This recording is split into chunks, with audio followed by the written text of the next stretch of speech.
Chers internautes, merci d'être là, merci de rester en notre compagnie. On va aborder finalement la dernière étape de notre périple et on va parler justement de cette histoire de permis que les autorités togolaises ont introduit, parallèlement au permis de conduire pour les conducteurs de voitures. Isidore, on va commencer avec vous. Nos routes tuent et il faut trouver une solution. Et le ministre a trouvé une solution, c'est d'introduire ce permis pour les motocyclistes. Bonne nouvelle ou mauvaise nouvelle? C'est pas étonnant. Qu'est-ce qui n'est pas étonnant?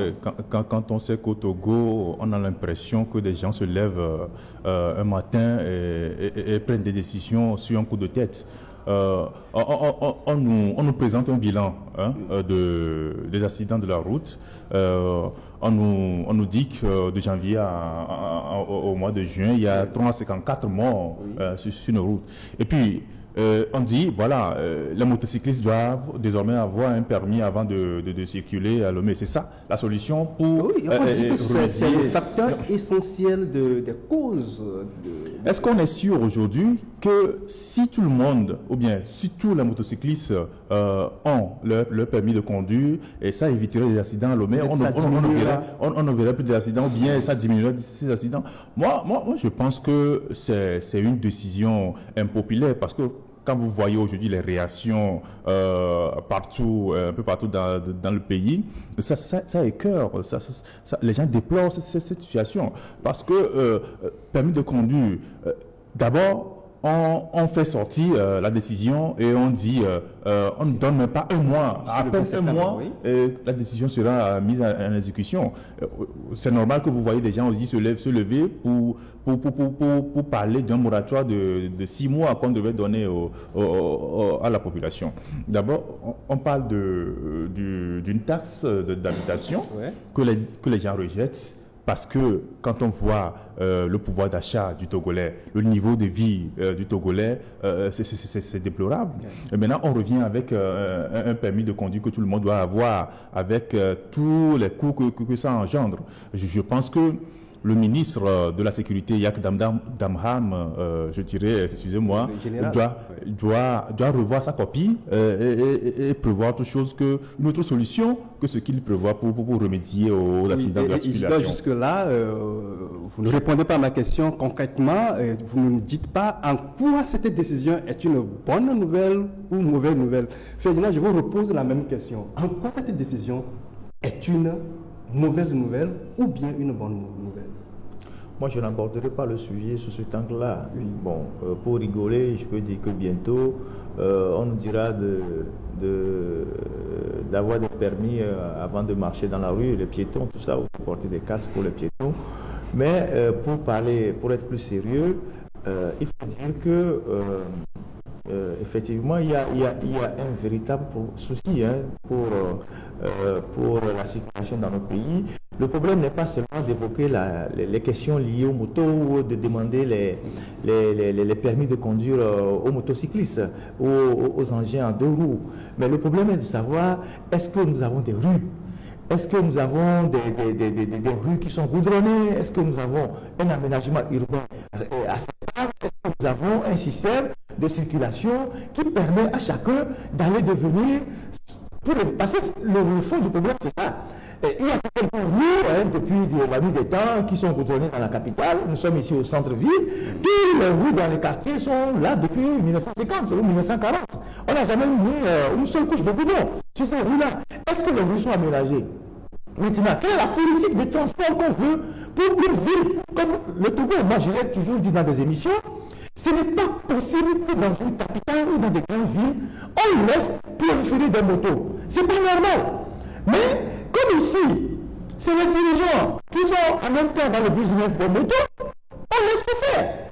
Et le ministre a dit, dans la dernière période, je crois qu'il a dit, mais c'est quelqu'un qui l'a dit, je ne sais plus, qu'au transport routier de janvier en juin, on a immatriculé 10 000 motos. Vous imaginez ce que c'est? Vous imaginez ce que c'est, 10 000 motos? Et puis les motos, c'est le visage de la pauvreté. Quand vous voyez des gens qui utilisent plus les motos, c'est qu'il y a une pauvreté qui est en train de s'installer dans ce pays-là.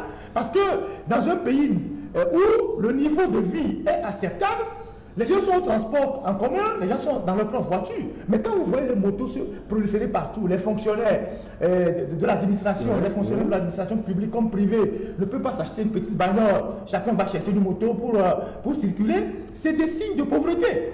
Et ça doit nous inquiéter en réalité. Et donc, moi je suis pour que on essaye, par exemple, de mettre en place un système de transport urbain basé sur le transport en commun.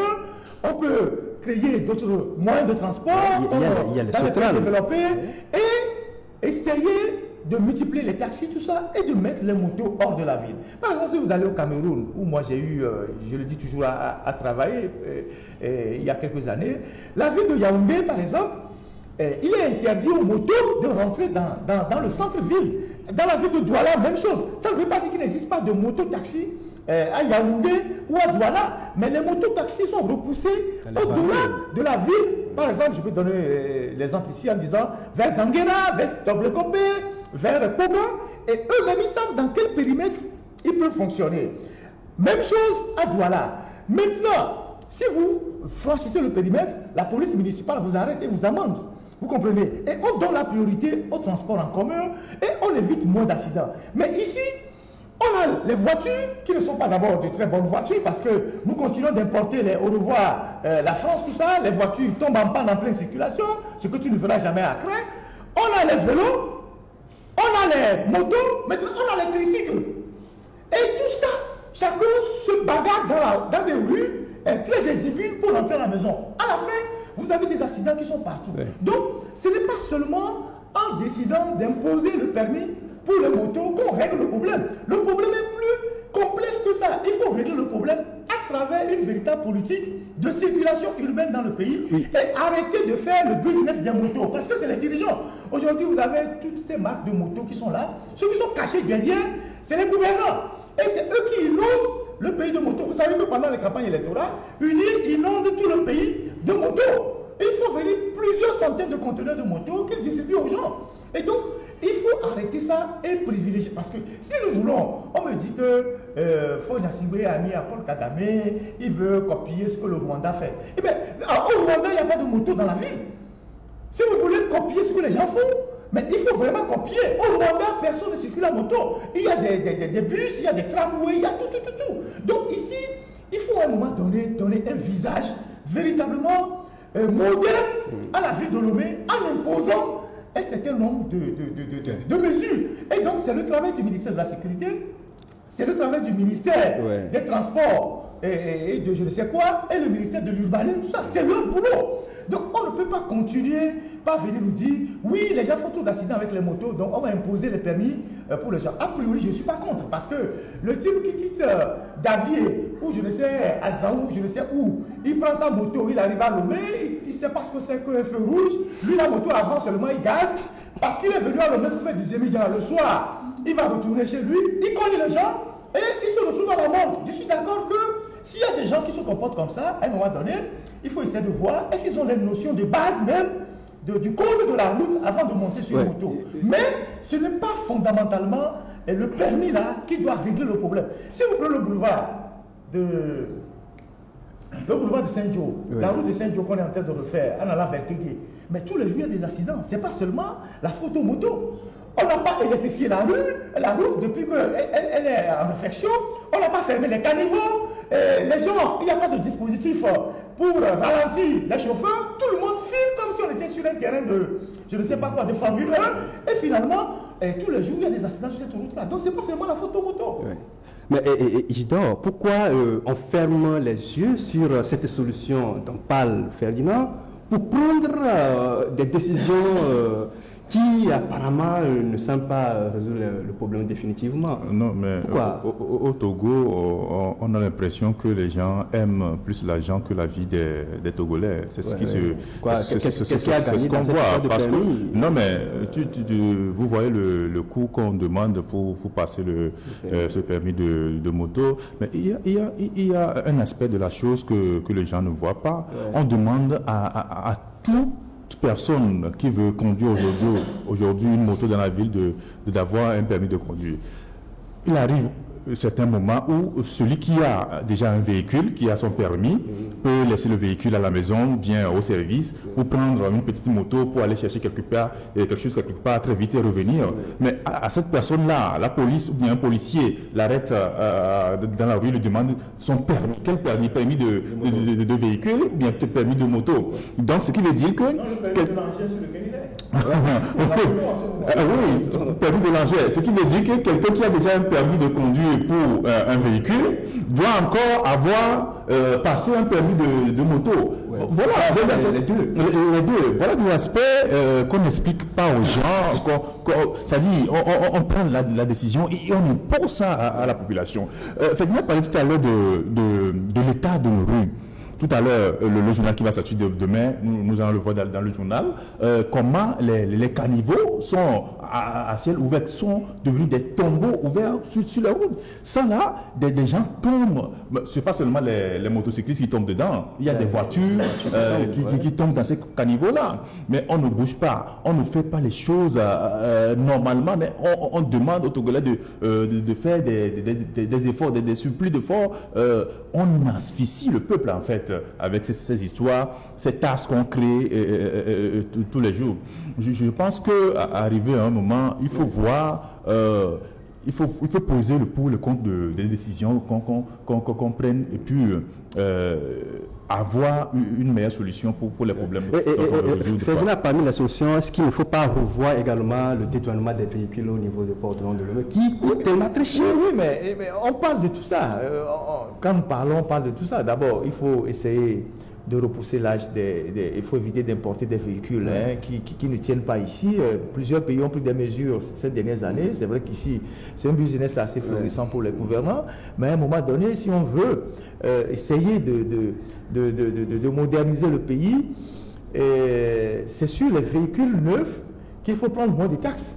Pour permettre aux gens d'acheter des véhicules et taxer les véhicules anciens, parce que les véhicules anciens, c'est la pollution, c'est des gens, quand ils arrivent dans la capitale, après 500 mètres, il y a une panne, ils bloquent la circulation, vous ne verrez ça nulle part. Et donc, c'est ça qu'il faut faire. Et puis ensuite, Lomé aujourd'hui présente le visage d'une capitale quand même abîmée. C'est l'une des seules capitales que vous verrez encore en Afrique de l'Ouest aujourd'hui, où vous avez des rues comme ça dans les quartiers qui ne sont pas bitumées. Vous allez à Accra, vous allez à Abidjan, vous allez à Dakar, toutes les rues sont bitumées. Et quand les rues sont bitumées, l'usager sait par quelle rue passer rapidement pour rentrer chez lui, parce qu'il sait que, bon, en prenant les rues adjacentes pour rentrer chez lui, parce que c'est goudronné. Mais ici, les rues sont telles comme on les a héritées depuis l'indépendance. Les locales vont résoudre ce problème. Si demain,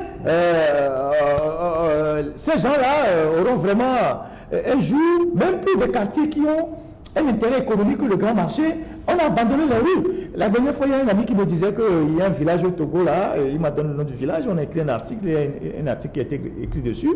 Et il dit que depuis la nuit des temps, les habitants de ce village n'ont jamais vu la lumière, c'est l'électricité. J'ai dit, bon, au moins, ils voient le soleil.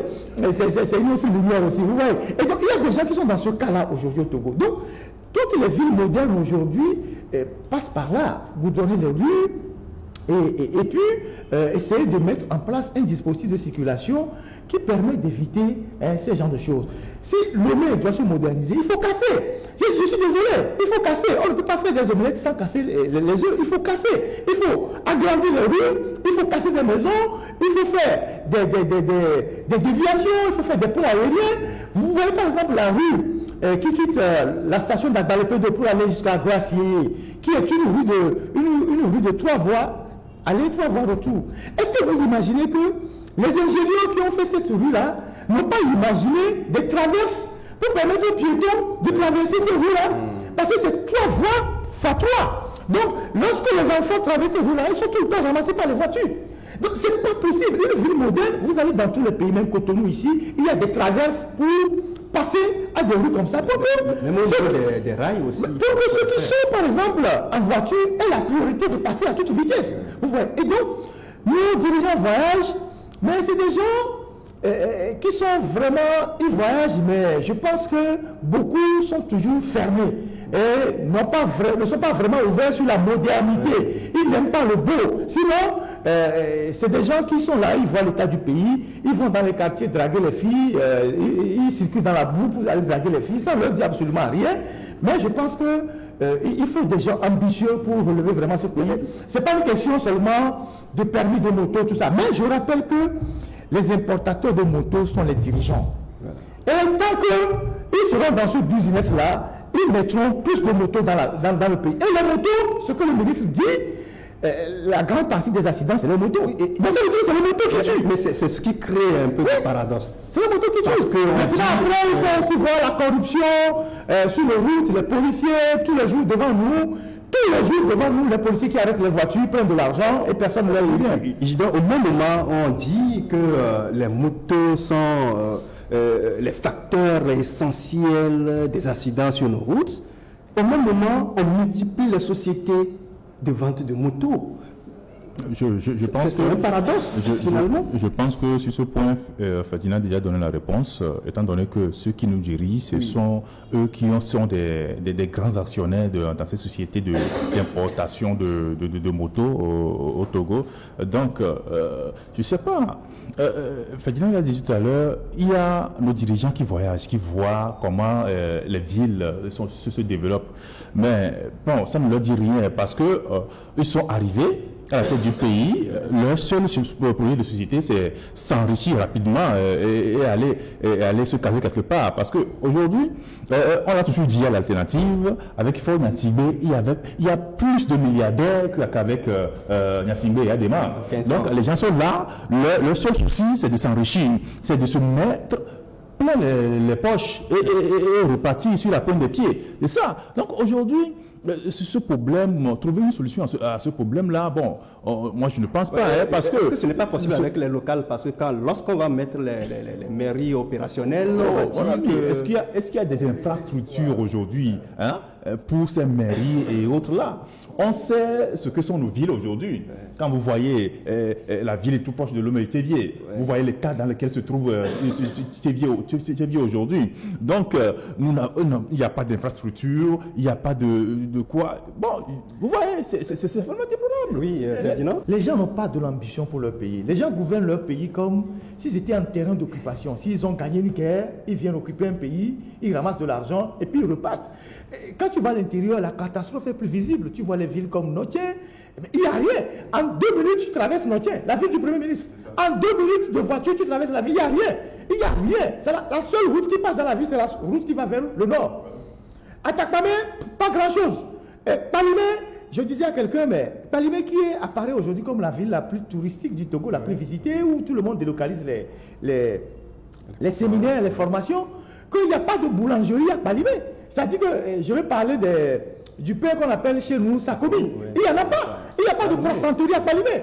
Tous les hôtels qui sont à Palimé viennent acheter du croissant et du pain Sakobi à Lomé pour alimenter les hôtels. Comment est-ce que vous pouvez imaginer ça? Et depuis la nuit des temps, personne n'a réfléchi pour dire, mais écoutez, mais il y a des hôtels qui se sont multipliés ici. Le week-end, Palimé est bien. Les hôtels ont besoin des produits maraîchers, ont besoin du pain, tout ça, du croissant et tout. Mais on va mettre une boulangerie ici. Ça coûte quoi? Ça veut dire que les gens ne réfléchissent même pas au bien de leur population. C'est Lomé qui vend les pains, les croissants, tout ça à la ville de Palimé. Même chose peut-être à Takpamé, je n'en sais rien, mais vous imaginez. Et donc, on a à la tête de nos pays des dirigeants. On a des gens qui se disent cadres venant de ces localités-là. Vous les voyez bomber le torse, qui sont dans Unir quand il s'agit de faire les élections. Ils rentrent au village, ils volent c'est eux qui organisent la fraude. Et ils reviennent, ils sont contents, ils disent oui, on a organisé la fraude. La dernière fois, on me disait que pour les élections locales, la nouvelle présidente de l'Assemblée nationale est rentrée au village, elle est passée dans les bureaux de vote, ce qui est un trafic d'influence pour dire aux gens que oui, si on leur a donné la présidence de l'Assemblée, c'est parce que le chef de l'État tient à la préfecture je crois c'est Pelé, et que Pelé doit démontrer sa fidélité à l'UNI, de faire tout pour qu'ils aient 95% des scores. Et donc ils ont bourré les urnes, elles-mêmes avec, ils ont organisé des réseaux, des gens qui sont allés bourrer les urnes. Et après, bon, elle est partie un mois après dans le village, là-bas, faire la fête aux gens pour dire, bon, écoutez, vous avez voté pour nous, elle a tué quelques bœufs, les gens sont contents, les gens ont dansé, ils ont changé les chaises qui sont dans l'église en bleu, tout ça, les gens sont contents. Voilà la vision que nos dirigeants ont. Vous voyez? Et quand vous arrivez dans ce pays-là, il n'y a rien.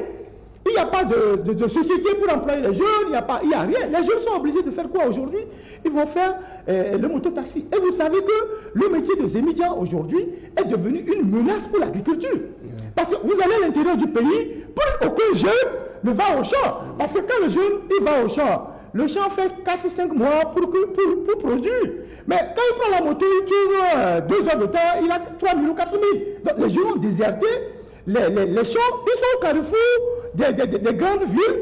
Vous faites Zémidian. À Kévé là-bas, vous en trouvez, à Zaou, vous en trouvez, à Moran sur la route, vous en trouvez un peu partout. Il y a des petits coins de Zémidian. Les gens ont déserté les gens. Et dans quelques mois, dans quelques années, vous allez voir les conséquences sur les populations. Parce que nous continuons d'importer les tilapia de la Chine, on nous empoisonne, on continue d'importer les riz de la Chine, alors que nous avons de la terre ici pour travailler. Donc voilà le problème qu'on a. Alors quel genre de dirigeants nous avons? Merci Ferdinand.